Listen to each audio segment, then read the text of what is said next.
The Runcorn Ferry Marriott Edgar on the banks of the Mersey, or on Cheshire side, lies Runcorn, that's best known to fame by transporter bridges, takes folks over T-stream, or else brings them back across same. In days afore transporter bridge were put up, a ferry boat lay in the slip, and old Ted the boatman would row folks across at £2 per person per trip. Now Runcorn lay over on one side of stream, and Widdens on t' other side stood, and, as nobody wanted to go either place, well, the trade wasn't any too good.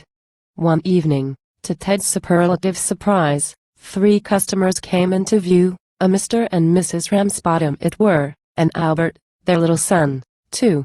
Quo. How much for the 3? Quo. Mr. Ramsbottom asked, as his hand to his pocket a dip. Ted said, Quo. Same for 3 as it would be for 1, £2 per person per trip. Quo. Quo. You're not charging 2 for that little lad?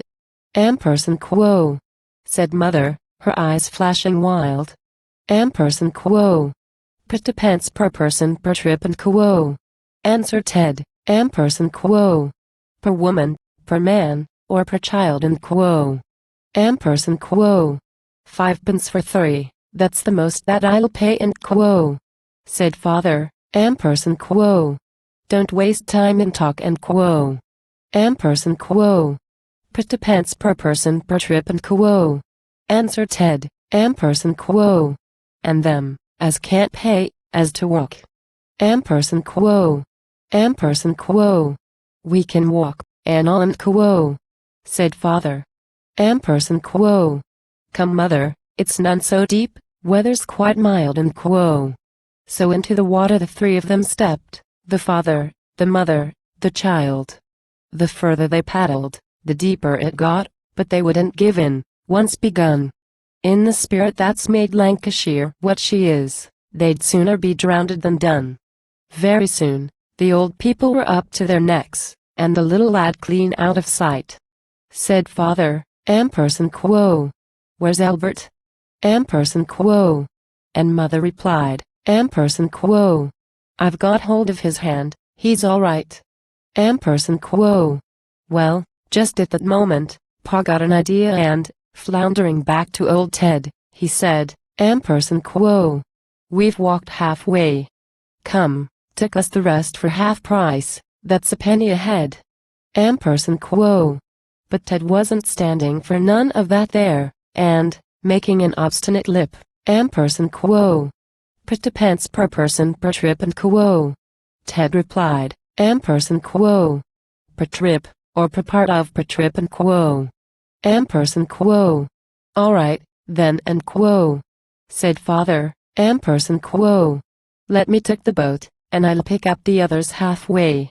I'll row them across, and I'll bring the boat back, and 3 and tea bargain I'll pay and quo. Tea were money for nothing.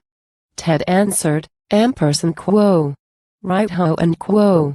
And Father got hold of the sculls. With the sharp end of boat towards middle of stream, he were there in a couple of pools. He got Mother out, it were rather a job, with the water, she weighed half a ton, then, pushing the oar down the side of the boat, started fishing around for his son.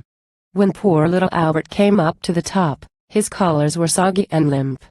And, withholding his breath at the bottom so long, his face were as red as a shrimp. Pa took them across, and he brought the boat back, and he said to old Ted on a slip, Quo. Wilt row me across by me, son? Quo. Ted said, Quo. Aye, at £2 per person per trip and quo. When they got to the other side, Father laughed fit to bust. He'd got best of bargain, you see. He'd worked it all out, and he'd got his own way, and he'd paid no but 5 pence for 3.